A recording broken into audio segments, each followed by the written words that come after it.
أعوذ بالله من الشيطان الرجيم بسم الله الرحمن الرحيم تبارك الذي بيده الملك وهو على كل شيء قدير الذي خلق الموت والحياة ليبلوكم أيكم أحسن عملا وهو العزيز الغفور الذي خلق 7 سماوات طباقا ما ترى في خلق الرحمن من تفاوت فارجع البصر هل ترى من فطور ثم ارجع البصر كرتين ينقلب إليك البصر خاسئا وهو حسير ولقد زينا السماء الدنيا بمصابيح وجعلناها رجوما للشياطين وأعتدنا لهم عذاب السعير وللذين كفروا بربهم عذاب جهنم وبئس المصير إذا ألقوا فيها سمعوا لها شهيقا وهي تفور تكاد تميز من الغيظ كلما ألقي فيها فوج سألهم خزنتها ألم يأتكم نذير قالوا بلى قد جاءنا نذير فكذبنا وقلنا ما نزل الله من شيء إن أنتم إلا في ضلال كبير وقالوا لو كنا نسمع أو نعقل ما كنا في أصحاب السعير فاعترفوا بذنبهم فسحقا لأصحاب السعير إن الذين يخشون ربهم بالغيب لهم مغفرة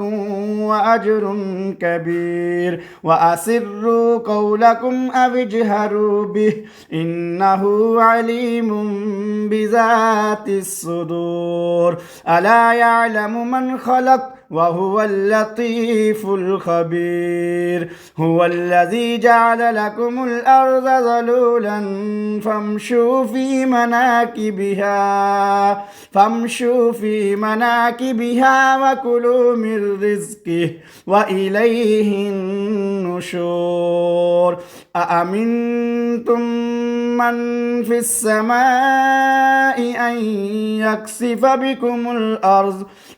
الأرض فإذا هي تمور أم أمنتم من في السماء أن يرسل عليكم حاصبا فستعلمون كيف نذير ولقد كذب الذين من قبلهم فكيف كان نكير ولم يروا إلى الطير فوقهم صافات ويقبضن ما يمسكهن إلا الرحمن إنه بكل شيء بصير أمن هذا الذي هو جند لكم ينصركم من دون الرحمن إن الكافرون إلا في غرور أمن هذا الذي يرزقكم إن أمسك رزقه بل لجوا في عتو ونفور أفمن يمشي مكبا على وجهه أهدى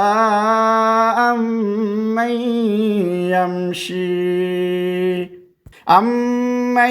يمشي سويا على صراط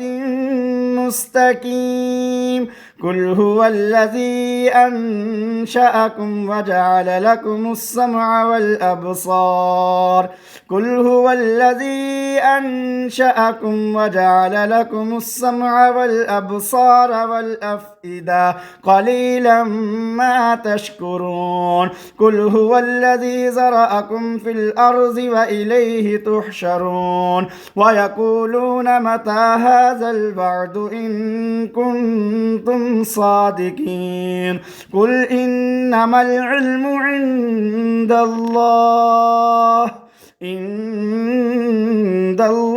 وإنما أنا نذير مبين فلما رأوه زلفة سيئت وجوه الذين كفروا وقيل هذا الذي كنتم به تدعون قل أرأيتم إن أهلكني الله ومن معي أو رحمنا فمن يجير الكافرين من عذاب أليم قل هو الرحمن آمنا به وعليه توكلنا فستعلمون من هو في ضلال مبين قل أرأيتم إن أصبح ماؤكم غورا فمن يأتيكم بماء معين صدق الله العظيم.